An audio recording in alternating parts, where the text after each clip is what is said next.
So during this stewardship season, I have the pleasure of inviting people that I love from this congregation, who I know that you'll love too, to talk about what they're bragging on you for.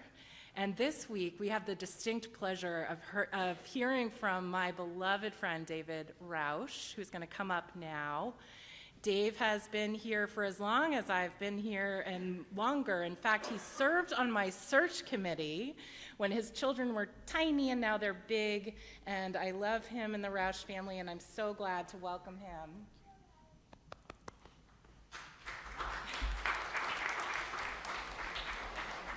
Do you want your phone? Okay. Thank you for that introduction. It's kind of funny. When last week I was thinking about this stewardship speech, believe it or not. I was listening to Dennis, and it was really something special, right? And I got to thinking, I'm like, okay, I could probably do that, right? I could do that. I could volunteer to do that, help my church, through this time.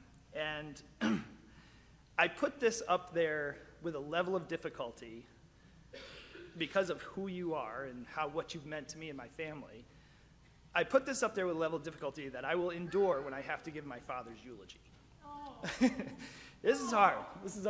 Right? And they may be listening on Facebook. Sorry, Mom and Dad. But anyway.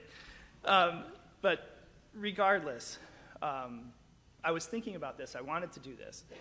And I kid you not, within 5 seconds, I get a text from Robin asking me to do this. It's kind of eerie. It really is, right? And so, wouldn't you know, it's just, it's the epitome of this church. It is absolutely, they know what I need, when I need it, and how I need it, right? And that is what is boast-worthy about this church. The intent for me and my family was always to help support it, right? When in essence, it's supported us, right? We've been snookered. That's all I can tell you. We have been snookered. She even said so today, right? Because it's like, oh, it's all about, no. It is for us, right? We volunteer. We do all these wonderful things for this community and things like that. But at the end of the day, it has changed me. It has changed us. And when this stewardship time comes around, and we think about what it is we want to give, what do we want to do, and I always look forward to March and April when I receive a text from my wife, and she says, we need to double our pledge, without a discussion. We gotta keep Zach, we gotta help Zach, we gotta keep this going, right? And life throws curveballs, right? Life throws you, we all have our stories. And First Church in this community that I see here today has always been the one consistent thing for us. And that's huge. It's huge. Have you ever noticed when you come into this church and you might be battling something, you might be thinking about something, going through a challenge, and something Robin talks about or someone in the community here just, they nail it. They're right there, right? It's when you need it. And again, it's even today, right? It's just, it answers what we need as a community.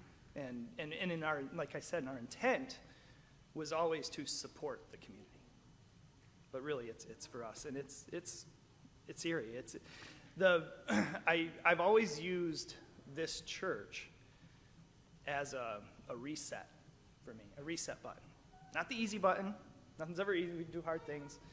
But a reset button for me. And it's always been there to help me through that. And I remember 20 years ago when we moved to Sterling, within 3 years of being part of this church, where our kids have all grown up here, Doug gives me a call, Doug Davis, and he wants to come on over and talk about what it is we like about First Church. And what in the business of what I do, business development, that's VOC, that's voice of customer, right? And it was really nice. And like I said, we sat down at the table and we talked about, it was the La Romana mission, it was the Worcester Fellowship, it was the NIH, it was, all those things. And Heather and I, we've done that. We've done all those things: Sunday school teaching, confirmation, La Romana, confirmation mentorship. And in essence, it's all been to help us, right? And I have that badge of honor that you mentioned earlier of being asked by Barbara Dumont to be a part of a search committee that found Robin. And that is something I will always be proud of. And like I said, throughout that time, the volunteer efforts that we had and that we supported, it gave us the guidance, the spiritual needs that we had, the support from the mentorship that this community has given us. It's in the Dumonts, the Davises, the Moultons, the Pattons, the Saborans, all helped as our kids grew up in this church. So to give a shout out to Dennis, he's a pure professional from last year. I don't have an intellectual quote or anything to close this out, or I'm not going to make you stand up and do an exercise or anything like that. But what I can tell you is that this church and its community has done more for me and my family than you could ever imagine. The love, the support, the guidance, the opportunity, the friendships that we've had. It's always been there, whether I asked for it or not. It's always been there. When I needed it, at the exact time I needed it, and I appreciate all of it. That's what it means.